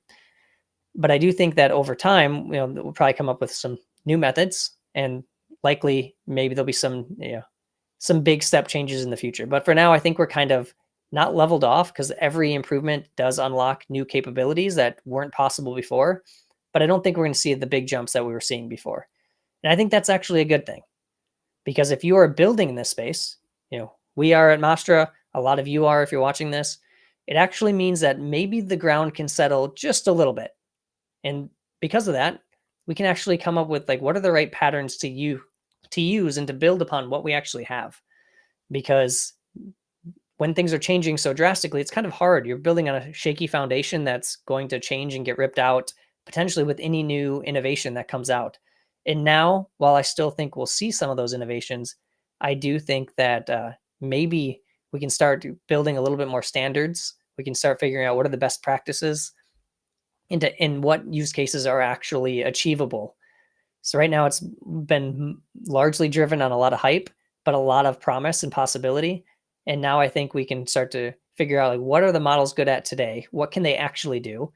And then every new incremental increase, which will still come when we have new models, can start to unlock new capabilities that we're close to being able to do today, but maybe can't quite get to. And so I think this is actually a good thing. I don't think it was a particularly good launch for OpenAI, in my opinion. I think it was kind of a flop, but I do still think it was a good model. So it wasn't the game changer that I think people were hoping for or thinking it might be. There's a lot of hype, but overall, I still think it's a pretty good model, and I think that a lot of people are going to use it. And OpenAI is still very good at product. They have by far, like, the single search box, or the single, not a search box, the single prompt box, one message, routes between all the models. Genius. Like that's the way it's going to be. People are going to copy that eventually, and once they figure out how to do it, and all the other providers, I think will turn away all the buttons and kind of just give you that experience where it just does it for you.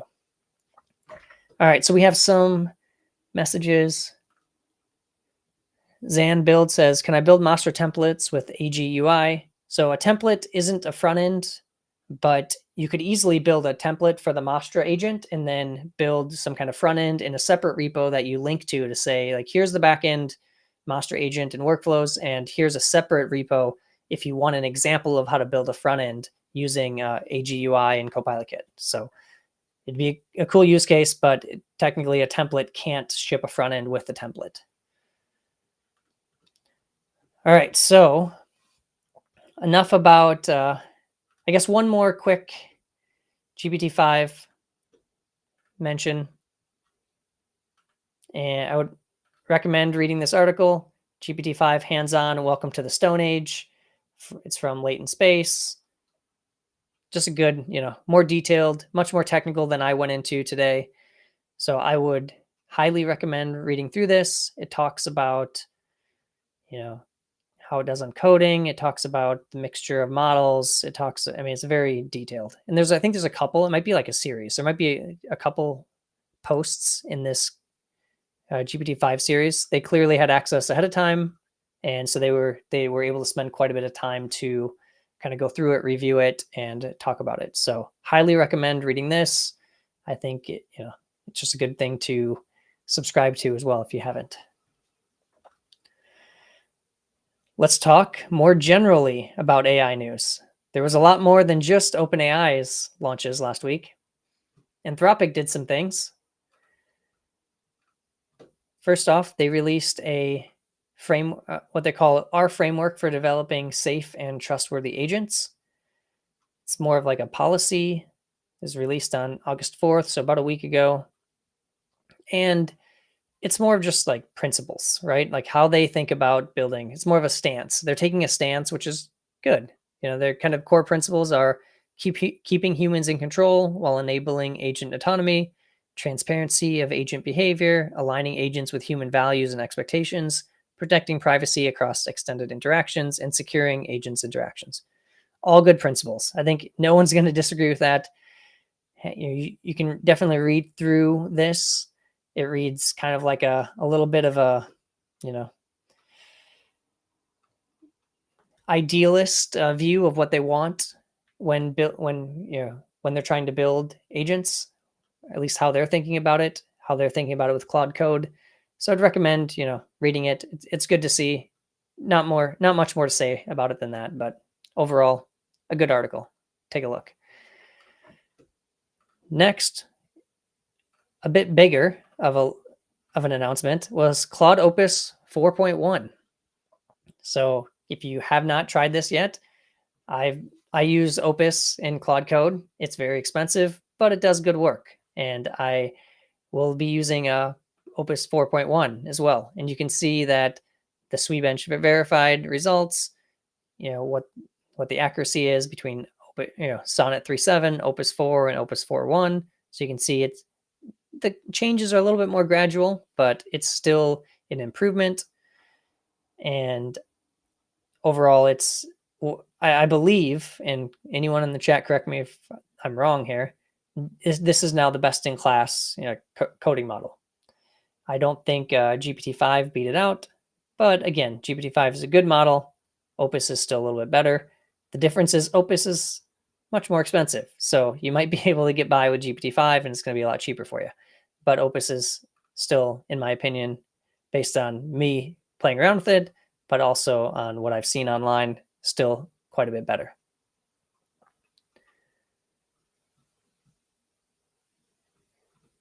I am curious, if you are watching this, have you tried out 4.1 yet in Claude Code or in Cursor?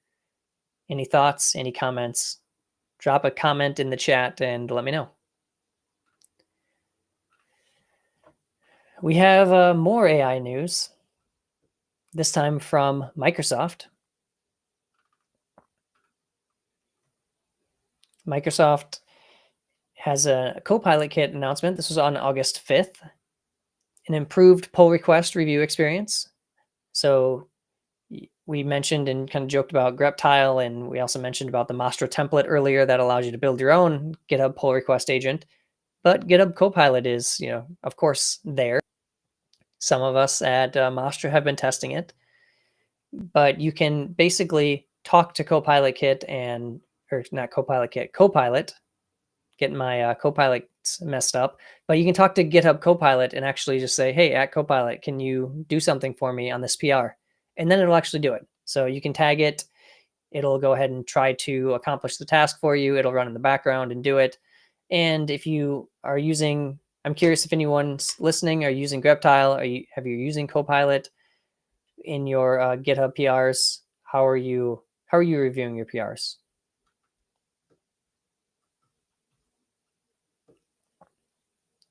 Zan says, never tried Opus yet. I'm assuming Opus 4.1, only been using GPT-5. That's cool. And let's talk about some more news. Google had a bunch of things going on last week. So Google wasn't quiet while OpenAI was trying to steal the headlines. So this is related to Gemini's CLI. So Gemini's CLI, GitHub Actions. So it's an AI coding teammate for your repo. Very similar to what we just talked about with Copilot, but you can essentially connect Gemini CLI and you can tag Gemini CLI, have it do things for you. It'll run in the background. And it's kind of a way to integrate in what was released pretty recently, right? Gemini CLI is kind of a competitor to Claude Code, right? So if you haven't used their CLI, I've heard some good things about it. It obviously uses Gemini models, but you can now wire that up right in your GitHub Actions. You can tag it. You can get it to do things for you in GitHub. So definitely a tool for improving automations if you are using Gemini for your coding model, which I know a lot of people are. Similarly, or somewhat related, Jules, which is their asynchronous coding agent, somewhat comparable to OpenAI's Codex, is now available for everyone. So it's out of beta.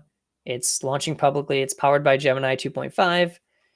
And again, this idea of being able to, dispatch tasks to an agent that just works on it and responds with basically a pull request based on your task, and you with the ability for you to go back and forth with it a few times, is a use case that's going to exist. And I honestly, I love Codex from the UI perspective. That's exactly kind of what I want. It hasn't done as well as I want it to. Maybe with GPT-5, I don't know if I can use that with Codex yet. It'll do even better. That would be great. I haven't tried Jules yet, but ideally it's pretty similar, right? That's the goal, is you can kind of dispatch these asynchronous tasks. You can assign it, rather than assigning a linear issue to yourself or someone else on your team, you just send it to Jules or to Codex and it does it for you. I think having this idea of these async coding agents, I think it eventually needs to connect to your project management system, your Linear or your Jira or whatever. And once it does that, even, and once it has a really good integration, they'll become even more useful. But I do think that these kind of async coding agents are going to be big, and we're going to be sending off a lot of our simple tasks that come in, those things that kind of sit in the backlog, and you're thinking, well, I could probably do that in like a half hour, an hour. I just don't have time, and I have to like create the PR and get it reviewed. And this isn't going to do all those steps for you, but if it can take the first pass at it, it might be able to turn that hour task into a 15-minute task, right? It takes away part of that work where you can just dispatch that task. When it's done, you review it, you send it to your team maybe for a review. You have another agent that reviews its code, of course, and then eventually you have the confidence where you can get that thing merged. So async coding agents are going to be big. I've been using them quite a bit, whether it's cursor background agents, whether it's Codex. I haven't used Jules, but even like Claude Code, I basically use as a background agent often. So we'll see more on that front, but good to see that that is now publicly available. Now, this one was this might be my favorite release last week, and I just wish I had access to it. So if you are someone that has access, be anxious to talk to you, or figure out how I can get access. I would love to try it out, because if Google's AI Studio introduced Genie 3 last week, so this was August 5th. It's the most advanced world simulator ever created. So I'm going to watch this video because I just think it's cool. What you're seeing. If you have not, it's essentially a way for you to create a prompt, and then it actually builds a world around that prompt. It is incredible. So we're going to watch this video, and please let me know in the chat if you've seen this yet. But it might be my favorite thing that was released. On all the news that happened last week, this was the thing that kind of blew me away the most. So let's watch it.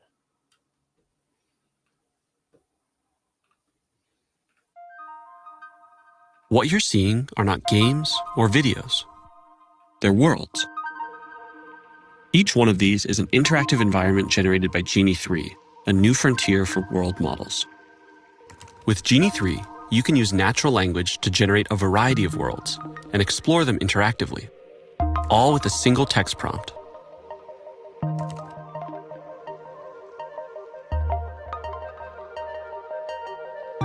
Let's see what it's like to spend some time in a world. Genie 3 has real-time interactivity, meaning that the environment reacts to your movements and actions. You're not walking through a pre-built simulation. Everything you see here is being generated live as you explore it. And Genie 3 has world memory. That's why environments like this one stay consistent. World memory even carries over into your actions. For example, when I'm painting on this wall, my actions persist. I can look away and generate other parts of the world. But when I look back, the actions I took are still there. And Genie 3 enables promptable events, so you can add new events into your world on the fly. Something like another person, or transportation, or even something totally unexpected. You can use Genie to explore real-world physics and movement, and all kinds of unique environments. You can generate worlds with distinct geographies, historical settings, fictional environments, and even other characters. We're excited to see how Genie 3 can be used for next-generation gaming and entertainment. And that's just the beginning. Worlds can help with embodied research, training robotic agents before working in the real world, or simulating dangerous scenarios for disaster preparedness and emergency training. World models can open new pathways for learning, agriculture, manufacturing, and more. We're excited to see how Genie 3's world simulation can benefit research around the world. All right, and then it goes into, showing some examples. You can obviously click on the link and read the full article from DeepMind. Just pretty wild, in my opinion. The idea that you can, from a prompt, create a simulated world that you can actually interact with. It's not just a video. It's not just, what started with images, right? Then it was video, and then now we're actually able to generate real world simulations. So This is not available for anyone to use yet, unfortunately. I hope that it will be soon. I would love to get access to it because if you've ever played Minecraft and you like get to the edge of the world, and you got to wait for it's generating a new part of the Minecraft world. It's kind of like that, but actually much more realistic and not just like a procedurally generated, right? It is actually generating things on the fly, but maintaining coherence between what you're doing, which is pretty mind-blowing to me. So this was my if I had to pick my favorite release from the week last week with all the stuff going on, this is pretty cool. I'm anxious to see kind of what comes of it. I know it's just kind of like a research preview and it's not available to everyone yet, but hopefully it will be at some point, and we can all build our own worlds and simulate things in relatively realistic, environments, or like, changing the physics or whatever, and like building, whether it's games or entertainment or whatever. They talked about all the different possible use cases. Education, I see so many possible use cases in education as well. So very cool. We're not done yet. There's more news to talk about. So let's keep going. That's all from Google. There was one, Cursor wasn't quiet though. There was an announcement from Cursor. So let's talk about that. Cursor is now in your terminal. It's an early beta. Access all models. Move easily between your CLI and your editor. So now Cursor is competing with Claude Code. They're building their own CLI. They realized that maybe Claude Code was onto something. You might want to dispatch things in your CLI. You might want to then pull it into your editor. And yeah, you can do that now in Cursor. So for you Cursor users, and especially those that are Cursor users like me, but also use Claude Code, curious if this is going to make your list. I still don't know that. I'm still skeptical that Cursor is going to be as good as Claude Code yet, but maybe with GPT-5, it's getting closer. I know it still can use Claude under the hood, but curious on if Cursor's agent is going to be, ever catch up or be better than Claude Code. Time will tell. Let me know if you've used it, but try it out. Cursor wasn't the only one with, announcements last week. There's, continuing on. Vercel was fairly busy. So let's talk about Vercel. Vercel has, on August 4th, Vercel MCP now in public beta. So you can now use Vercel's official MCP server, and you can interact with Vercel. You can search and navigate the docs. You can manage projects and deployments. You can analyze deployment logs. So more and more companies, which I like to see this, they're just bundling their documentation into an MCP server. So if you're actually writing code, you can chat with the documentation. Mastra's had this for, 4 months now. And now more and more companies are starting to add this. I think it's a really useful tool. It's one of the things we hear the most is that people are just really happy that Mastra has an MCP server that has the docs. But of course, this is more than that. You can actually interact with your Vercel projects and do even more. So very cool to see more and more support, for MCP from some of these larger companies. In a similar announcement, kind of continuing on, we're going to bring Cursor back into the mix, which just seems like it's, I don't know if there was anything special they did. I kind of wonder, they released their MCP server, but you can now use Cursor's now supported on Vercel MCP. I think this is one of those like marketing things. Like their MCP server, if they built it right, was usable in Cursor anyways. It was already supported. But, you got to get the marketing publicity. We released an MCP server. Oh, now you can use it in Cursor. So now if you search for Vercel and Cursor, you probably get on this page. So interesting. But my question is, did your August 4th version of MCP not work in Cursor? Because that would be kind of weird. I assume it just did, and you just wanted some extra marketing. But you can use Vercel's MCP in Cursor.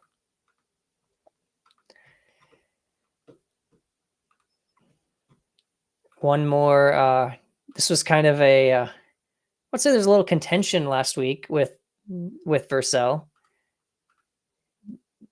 So we can kind of talk through that. There's a little bit of drama.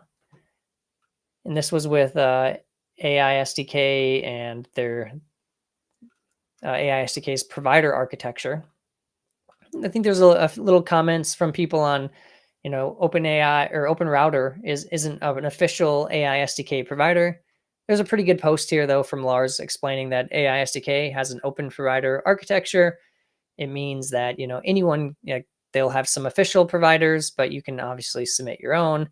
Happy to have community provider pages for community submitted providers. I don't, Mastra's an open source company. We can't support, every possible, we have, for instance, like workflow engines, right? We support, we could temporal and ingest and all these different workflow engines, Cloudflare, but maintaining all those is a lot of work. And so we can't support everything. So I do understand where Lars is coming from here. You kind of have to draw the line somewhere and then decide, these are the ones that we're going to support. We deem important enough for the core framework or the core business, but these other ones will have to be community maintained. And then you do some stuff to encourage the community to keep those up to date. I think there is a lot of, a little bit of questions, like as you see the first one here, when's OpenRouter? I think that's the big thing. Is OpenRouter important enough? It seems like it is, but maybe it's a little competitive to Vercel, so they don't want to. It's maybe not important enough to Vercel. But overall, like I mostly agree with Lars here. You kind of have to draw the line somewhere. You have to decide where it is. You have to stick to it. I just thought that the little heated drama between OpenRouter and Vercel was kind of funny last week. There's more Vercel news. Vercel was busy last week. So Vercel has released AI elements, are now beautifully designed React components for AI SDK. So open source and built on ShadCN. They're easy to integrate and fully customizable. So the idea that you can now build a even better front end potentially for your, whether it's a chatbot, whether it's a some kind of agent interface that you're building. So you kind of connect the front end to the back end with AI SDK. So interesting. I'm not surprised, right? Vercel's very, they want, they've always been kind of big supporters, like especially with ShadCN, of really beautifully designed interfaces. And so now they want to make that even easier when you're building with AI or building for AI. We're getting close. Thanks for all of you still hanging out with me. We have 3 more news articles, and then we're going to wrap this thing up. As we talked about the GPT OSS models. There's a new Qwen model in town. So Qwen 3 4B Thinking 2507. This was released, I don't remember the date, but it was sometime last week. And it's just, another model, another open source model. We should, always nice to see more open models. As we had mentioned previously, China seemed to be dominating open models. Then, OpenAI, of course, last week got into the mix, but Qwen wasn't quiet. There's a new model in town. It's a thinking model. It only supports thinking mode. And you can see, how it compares, how the 4B thinking compares with some of the other Qwen models on thinking, reasoning, coding. So I haven't analyzed it. I haven't really looked into it, but it's always good to see that more models. So if you're a Qwen user, maybe check it out. Second to last. So if you are familiar with Zep, Zep is very focused on agent memory. And so they have kind of made some updates.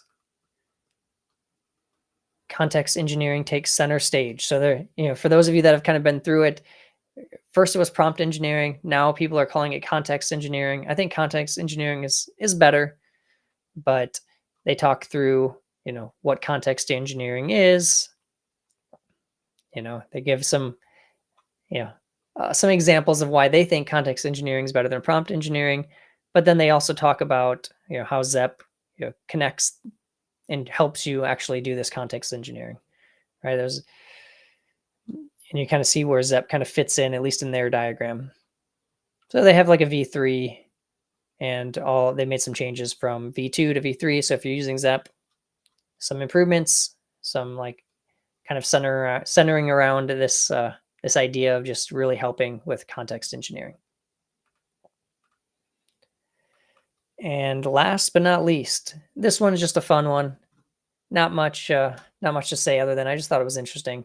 So if you've been following for a while, you've been following the space, you've seen that Meta's been hiring some researchers, right, for insane amounts of money. I thought it was interesting. The days of like high value contracts aren't necessarily done. So the team behind Get MCP was basically swallowed up or grabbed by Monday.com. So an acquisition for potentially multiple millions of dollars. So even people building MCP servers potentially are candidates for the talent wars of AI. So if you're building an MCP server, you never know. Your time might come. You might get a call up from a big company wanting to bring you in for your talent, especially if you've, in this case, they were pretty heavily involved in MCP early, and so that's why it does make sense. But I think it's hope for all of us that if we're just building a simple MCP server, there's still chances. So I just thought that was pretty funny. All right, everyone, we've been doing this for 2 hours now exactly.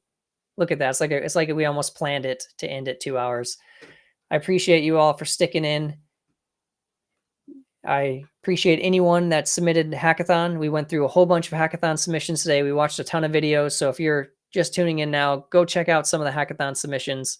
They're incredible. We gave out some hackathon awards. We talked about how you have until Friday for some additional award categories, or some that we want to continue providing award categories for the hackathon. So go to mastra.build and learn more there.